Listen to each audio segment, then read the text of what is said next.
የማትወሰድብን አንተን አግኝቼሃለሁ ምንም ካንተ ላይ ነጥቀኝ በእጆች ተይዣለሁ ነፍሴ አንተን ትርታ አይሆንላትም ብቻ ወሮታ መነሻ የላትም ነፍሴ አንተን ትርታ አይሆንላትም ብቻ ወሮታ መነሻ የላትም እውነት አንድ ነው። ለዛ ነው ጲላጦስ የሚባል አንድ ንጉሥ እንደዚህ አለ። ኢየሱስ እንደዚህ አለ። ገፋፍተውት ለፍርድ አጠገቡ ከመጣ በኋላ ጲላጦስ እንዲህ አለ። ኢየሱስ ከእውነት ወሬ ሁሉ ይሰማኛል ሲል ጲላጦስ እንደዚህ አለ። እውነት ምንድን ነው ብሎ ጥያቄ ጠየቀ። ለዛ ነው በየትኛውም ዓለም በፍልስፍናው ዓለም የመጀመሪያ ጥያቄያቸው እውነት ምንድን ነው ነው። እኛ ጋር ግን እውነት ትርክት አይደለም፣ እውነት ወሬ አይደለም፣ እውነት ኢየሱስ ነው። እውነት ፐርሰን ነው። ለዚህ ነው ራሱ እንደዚህ አለ። እኔ እውነት ነኝ አለ። እውነት ነኝ አለ። ከዚህ መጽሐፍ ውጪ ከኢየሱስ ውጪ ስለ እውነት አውቃለሁ ያለ እንጂ እውነት ነኝ ብሎ የተገለጠ የለም። እውነት እኛ ጋር ሕይወት ነው። ስለዚህ የምንነግራችሁ ከዘላለም ኃጢአት የሚያወጣችሁ እውነት ነው። ይህ እውነት ኢየሱስ ይባላል። ለዚህ ነው እንደዚህ ያለ እኔ የዓለም ብርሃን ነኝ አለ እና የሚከተለው ቢኖር ሕይወቱ ብርሃን ይሆንለታል። ጉዳዩ እውነትን የማወቅና የመከተል ነው። ስለ እውነት የምታውቁ ሊሆን ይችላል። ስለ መድኃኒታችን ስለ ኢየሱስ ክርስቶስ እናውቀዋለን ትላላችሁ። ጉዳዩ ታምኑታላችሁ፣ ትከተሉታላችሁ።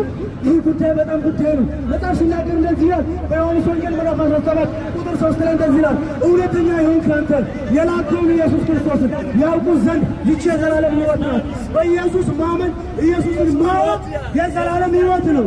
ስለዚህ እንደዚህ እንላችኋለን፣ ኢየሱስ ይወዳችኋል። ይህ የፍቅር ድምፅ ነው፣ የቁጣ ድምፅ አይደለም፣ ያስፈራራችሁ አይደለም። ወዳጆች ሆይ ተወዳችኋል። ኢየሱስ ዋጋ ከፍሎላችኋል። ስለ እናንተ ተገረፈ፣ ተሰቃየ። ከዚህ በላይ ምን ያድርግላችሁ? ወዳጆች የሚፈረድባችሁ በኢየሱስ ስታምኑ እንዴት ብሎ እንዳለባችሁ ታውቃላችሁ።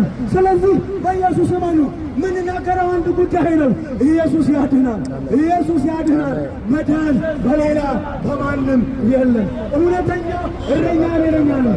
ጉዳዩ የእረኝነት ጉዳይ ነው። ከኢየሱስ ውጭ ሌላ እረኛ የላችሁ። የተበዘበዛችሁ ነው። በኢየሱስ ካላመናችሁ እረኛ ቀይሩ።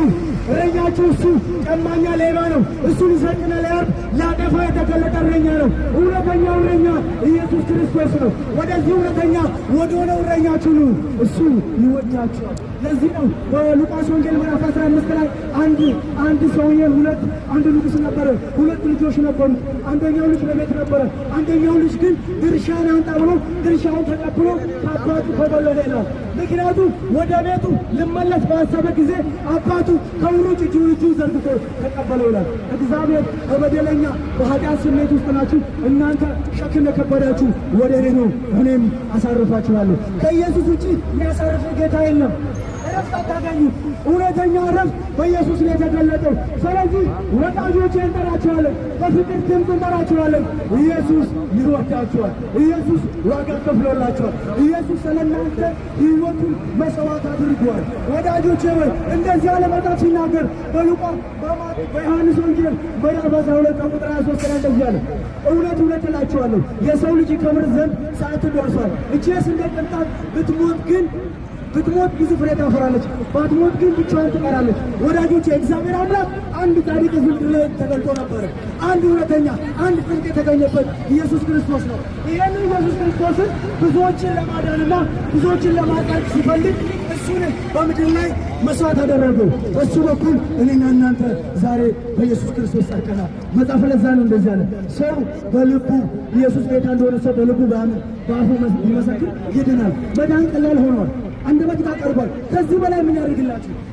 ምን ያደርግላችሁ? አንተ እኮ በአንደበት ኢየሱስ ጌታ እንደሆነ አምነህ በአፍህ ብትመሰክር ትድናለህ።